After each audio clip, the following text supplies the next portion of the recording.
para mapadayag nato atong kalagot aning maong administrasyon nga nanamastamas sa atong paghigugma sa atong mahal nga presidente, sa atong Tatay Digong nga nagibahog dito sa nason, sa laing nason.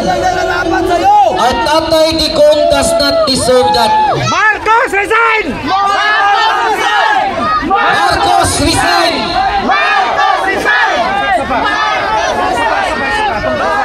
Panahon na araw natin ipadayag ang atong gibati mga higala. Marcos resign! May panahon na para makabawas na Tatay Digong. Unsay atong panawagan? Marcos resign! Marcos resign! Marcos resign! Marcos resign! Marcos resign! Marcos resign! Marcos resign! Salamat Tatay Digong. Salamat sa imong kinasing nga pag-alapod ug pagmahal ka namo. You did so many things for us sa dihang ikaw pa ang among presidente.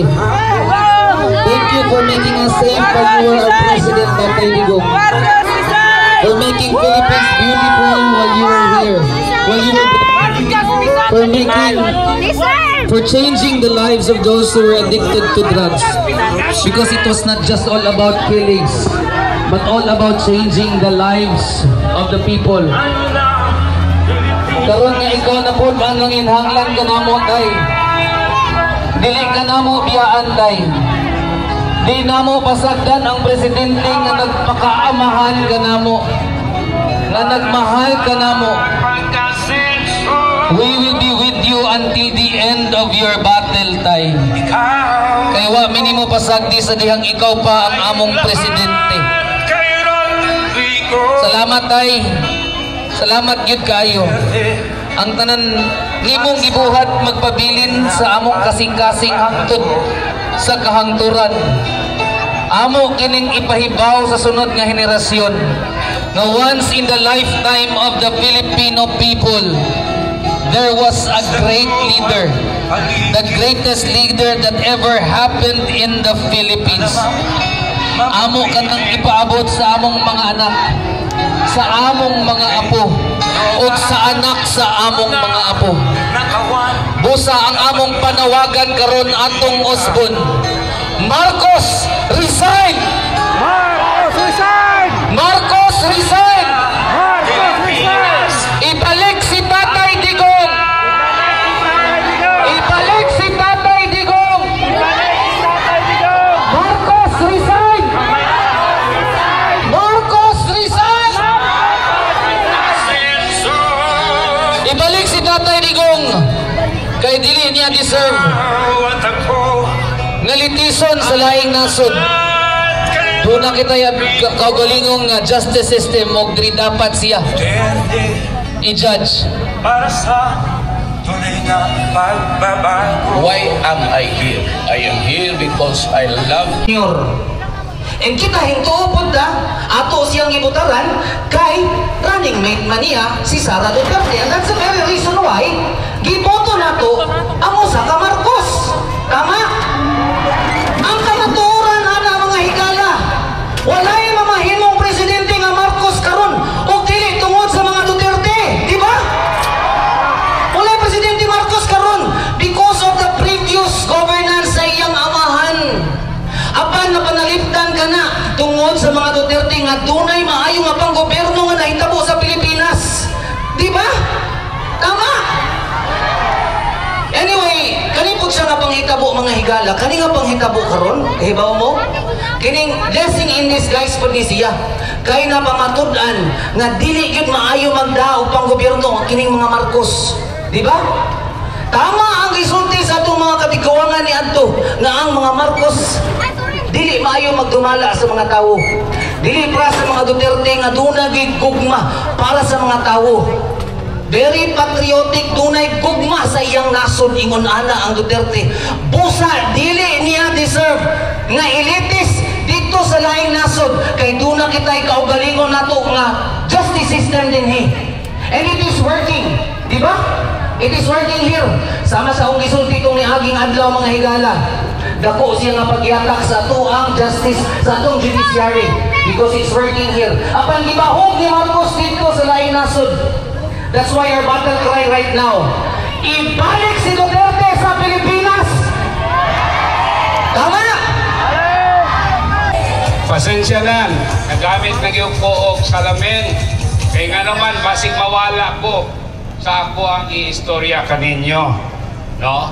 Matingala mo, ang ato ang slogan is, Tatay Digong, please come home.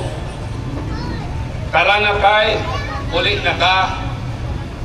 Kaya nga naman, no? Nga naman, for all the great things that Tatay Digong have done for us, huwag yun nato siya natabangan sa pagkidnap sa iya sa foreigners. Tama din! Mauna siya, no, katong una natong pagkapok-kapok spontaneously.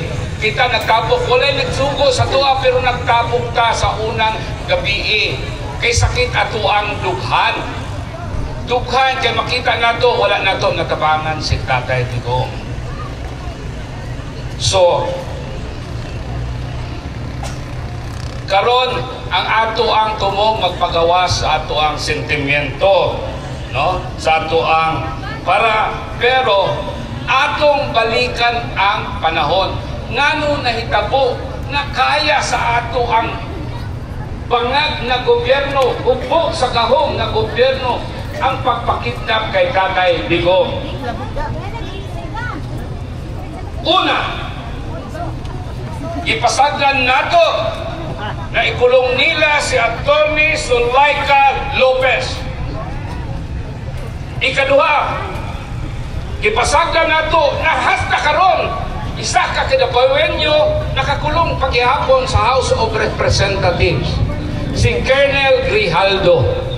No? Ipasagdan nato sa tinuod lang kung sa'yo atong imo. Wala. 3 months ang sobra. Ikatatlo, Ikaw nila kanang house na ipasagdan nato na i-terrorize nila ang mga resource speakers nato sa kunuhay in aid of legislation. Tama ba ito ilang ihimo na i-terrorize ang resource? Pag dili ka mo to, just answer yes or no. Tama dili? Mali. I am not a Filipino for nothing. Ikaupat, ipasagan nato, naghihimo nilang legal ang vote buying. Pinaagi sa AX, tupad, akap. Matingala mo, ngano wala nila gipunduhan ang 4-piece. Ngano wala nila gipunduhan ang 4-piece? Kaya ang 4-piece na siya listahan. Pag moabot sa Department of Budget, automatic na na-diretso sa ATM.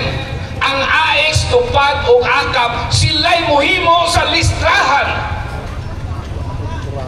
Tama dali! Ipasagda na nato, no? Ipasagda na nato. Actually, muna sakit ang ato ang buot sa gihimo nila kay Tatay Digong, but unconsciously nag-ipon-ipon na ang ilahang gihimo.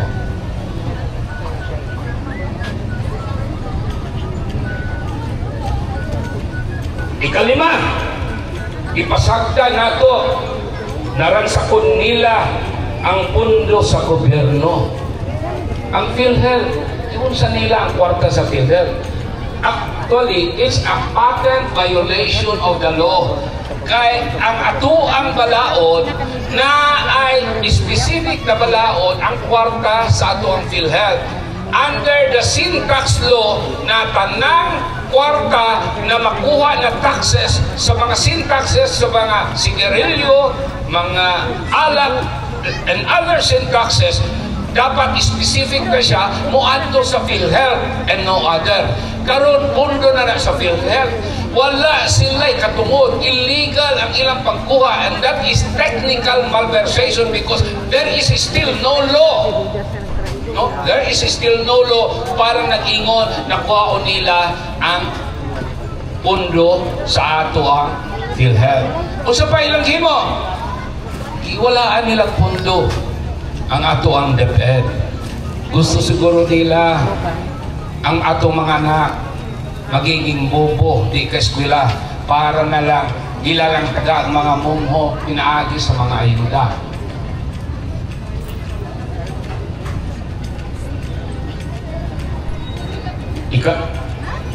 Ikaunom, ipasagda nato ang pag-atake nila sa kay BP Inday Sara. 125 million, tama ba rin? 125 million ang confidential fund. Kuyo na kayo sila. Asa na na ato kwarta? Asa? Pero natingala mo during sa time giingon na ni Inday Sara, nagihatag niya sa duha ka military officers nga wala nila gipatawag ang military officers. Kaya ang focus yun nila si Inday Sara. 125 million ikumpara nimo sa 4.6 billion sa confidential fund sa presidente ni Marcos Jr. Layo times 40, no? Times 4,000%. In short, pero kung sa atong gihimo, ipasagda nato sa tinuod lang ang Pilipino, ang Kinabawenyo, very resilient, no? Dili nimo basta-basta maantusay, no? Muantos ka. Ikapito, ipasagda nato na ilang gi-impeach si BP Inday Sara, no? Unsay rason sa mga congressman, ha?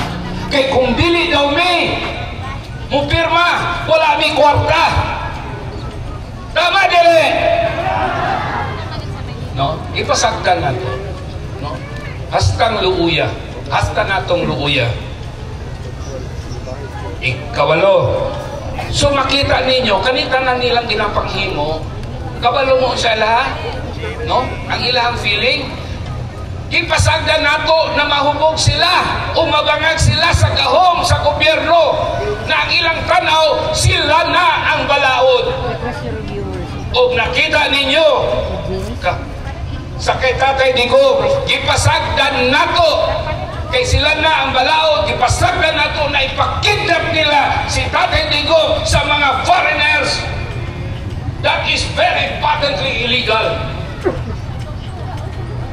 Maski sa tuwa gani sa local na to, kabalo mo, ang search, ang warrant of arrest, no, pagkatapos na nimo i-serve, mag-adto ka sa korte, kay para makuha o report kung ang tanan pa nimong gihimo are within the due process of law. Ang due process, pag extradition 3D, talaga ni pag i-extradite ka, baong ka, nag-request isa ka country, kay nanay sala, no? Pero foreigner, dili Pilipino. Is dili pa magani na nila basta-basta idalon tanan.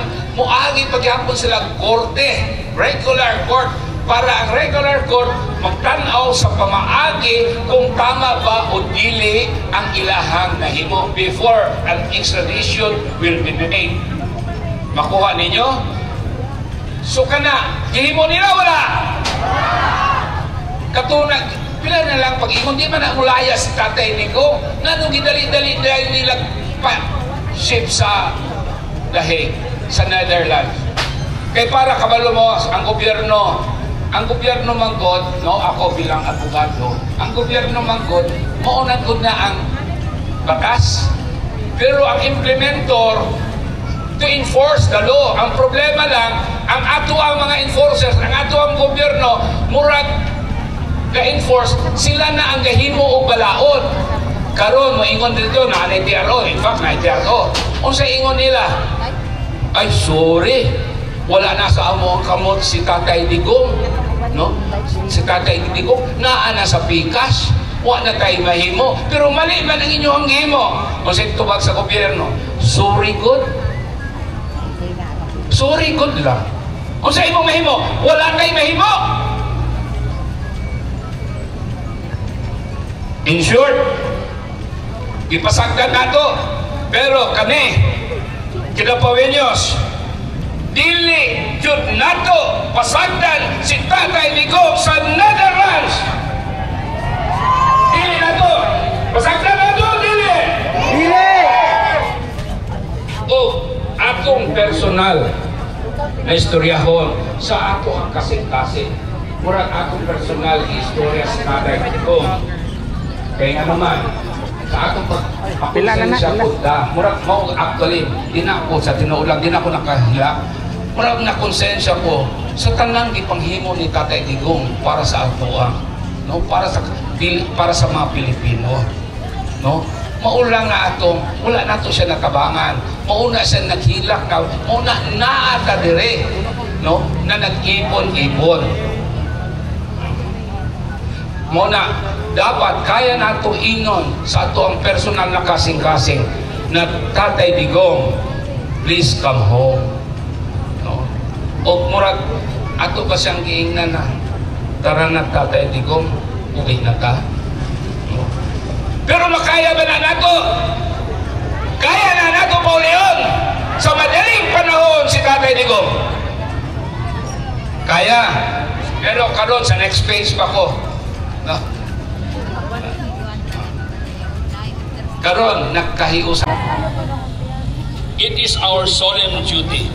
It is our solemn duty. O obligasyon po sa Philippine National Police, sa atong kapulisan. It is their duty to protect and to serve the people. Tama? Sure. So ang atong panawagan sa atong kapulisan, sa Philippine National Police, do your duty. Tama ba na they serve our state na gihatag na nila ang isa dati na itong presidente, ang pinalakan na itong dating presidente sa mga foreigners pa. Sinigong gani na tunggato ninyo ang isa na nakakulong asa to sa Iran, no? Bahala ng 5 kay Iranian ang iyang ipapalit. Pero iyang itong kwaon ang isa ka Pinoy. Ang atua kita pa'y nihatag.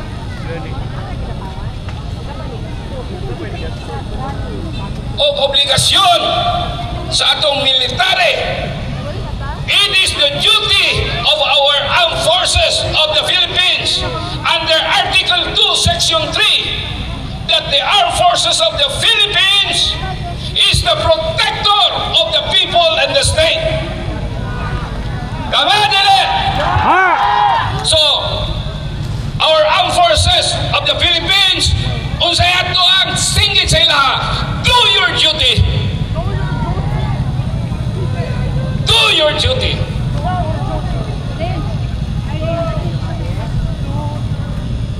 O kani, ato naman yun nang ibutang sa atong alimpatakan na maningkamot ka, dili ta maningkamot. Ato yun na, ato yung paadtong pabalik si Tatay Digong sa madaling panahon. Usalang kapamaagi para dali makabalik si Tatay Digong. Unsa sa inyo ang tanaw para dali makabalik si Tatay Digong? O makaingon ka na Tatay Digong, please come home, tara na tay, uli na ta. Unsa? Marcos resign! Marcos resign! Marcos resign! Daghang salamat, may gabi kaninyong tanan. Sigaw ng malakas, ibalik sa Pilipinas si Duterte. Sigaw ng Pilipino, Daghang salamat!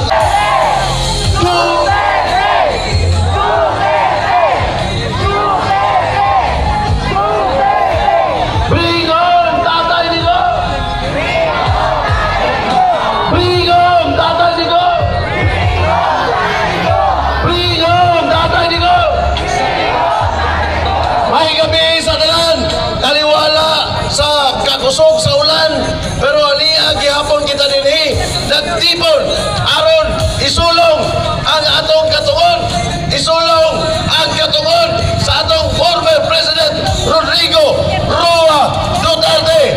Atong gihangyo ang tanan nga manindog o sabay-sabay natong kantahon ang Pilipinas Duterte pa rin.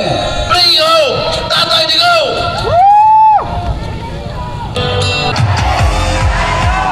Ibalik si Tatay Digong!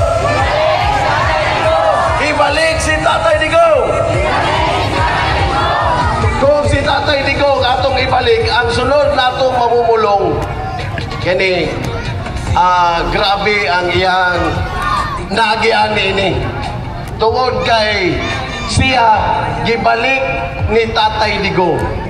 Tungod kung unsay niya sinati ni Tatay Digong mao ni iyang nasinati. Gipriso ni siya dito sa laing nasod. Di ba, Sir Ruel? Gipriso sa laing nasod og tungod kay Tatay Digong gibalik siya dinhi sa Pilipinas.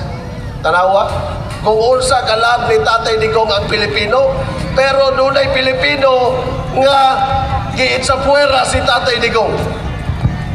Mao na ato ang timanan. Karon di na nato padugayon pa atong sunod nga mamumulong.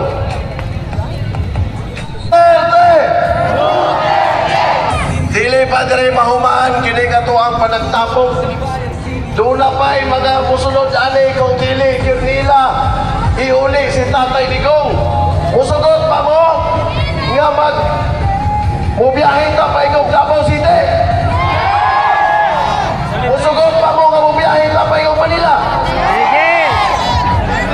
Daghang salamat yun sa inyong makanulayong pagsuporta bisan pa man o gitugnaw na mo din o nagabasa na mo ganiha. I-prepare ang inyong mga kandila. Ingon man, before sa ato ang candle lighting, no?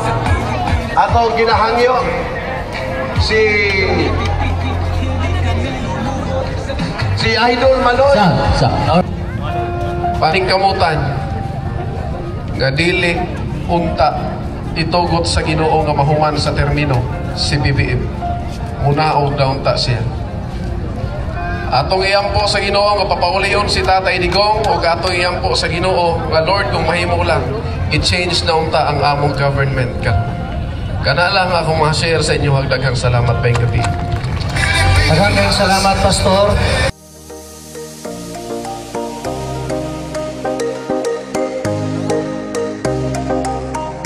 Okay.